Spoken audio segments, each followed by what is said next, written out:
Now we're going to do a twist on an old family favorite, standard apple pie, but we're going to add Tillamook medium cheddar to it. It's going to go into the pie dough, into the crust, and it's going to be really nice, cheesy, rich exterior to the pie, so when you bite in, you go through into the lovely baked out apples and golden raisins as well. The first thing we need to do is take our golden raisins and our brandy. We're going to add them to a hot pot and let them sit for about 10 minutes off the heat just to macerate and let those raisins plump up and absorb the lovely brandy flavors. Now to make the crust. And crusts are scary for some people, but this is such an easy kind of thing to do. All we need to do is to take our all-purpose flour, and everyone's got a food processor at home these days, straight in the bowl with the all-purpose flour. The next step is to put our cold diced Tillamook unsalted butter in with the flour. Now the butter's got to be cold because we want the blades to chop it up into nice fine little slithers, which will give you a really nice flaky pastry. So that goes straight in the bowl. Lastly, in here, we're going to add our vegetable shortening, again cold, and I'm just going to shave it in there. Again, it's going to chop down with those blades. And we're going to add our Tillamook medium cheddar. On with the lid, and then it's just a couple of quick, fast bursts on the pulse. And we get what they call a rough sand texture. We're going to have chunks of butter, chunks of flour, chunks of cheese, all chopped up in there nice and fine. You can still see the Tillamook cheddar in there. That's almost done now. All we need to do is add a little bit of water just to bind it, and then we're going to form the ball, wrap it, let it chill out for 20 minutes.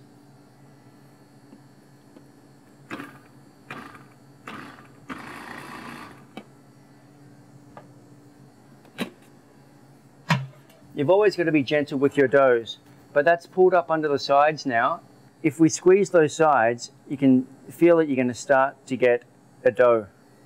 Okay, so we can turn that out onto our work surface and gently bring that together with your hands. We don't want to knead it like a bread dough, we just want to form it into a nice crust. And this is coming together beautifully now. Tap it around to pick up all your crumbs. It's formed into a lovely ball. Now I'm just going to knead it 3 times and bring it back together.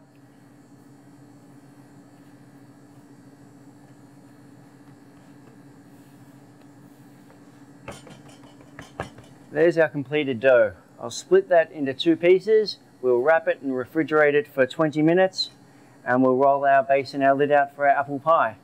Now it's time to make the filling for the pie. We've got Granny Smith apples because they've got lovely crunch and acid, and we've got Fuji apples. They're going to give us a good rough sweetness in the bottom there. So we're going to add some lemon juice and lemon zest. And we've got a combination of the granulated sugar, cinnamon, allspice, nutmeg, and a pinch of salt because everything sweet needs a little bit of savory. And don't forget our golden raisins that have plumped up beautifully. We mix all of this together. So once everything's incorporated there and the spices are nice and evenly distributed, we're going to add our cornstarch slurry. And once that bakes in there, that's going to absorb any extra liquid that wants to fall out of the apples. You don't want to cut into your pie and have a soggy mess. And now it's time to grab our bases out of the refrigerator. So now we've rolled out our pie dough into about an 8-inch round, and that's about an 1/8 of an inch thick again, straight into the pie tin. Just let it fall in there, don't push it too hard, it's going to drop by itself. And then we add our filling.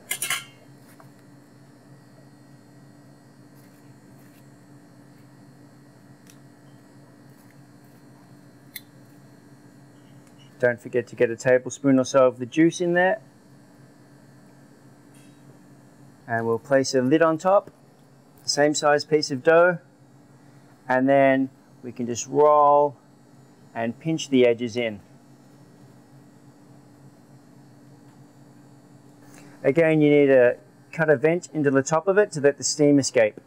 And this is going to go into a hot oven, 425 degrees Fahrenheit, for 6 minutes. We're going to take it out, we're going to egg wash it, drop the temperature again to 375 for about 6 or 7 minutes until it's golden brown. Finish it off with a little bit of icing sugar. So here we have our apple and golden raisin pie with a Tillamook medium cheddar crust and some vanilla bean ice cream, also made by Tillamook, a la mode.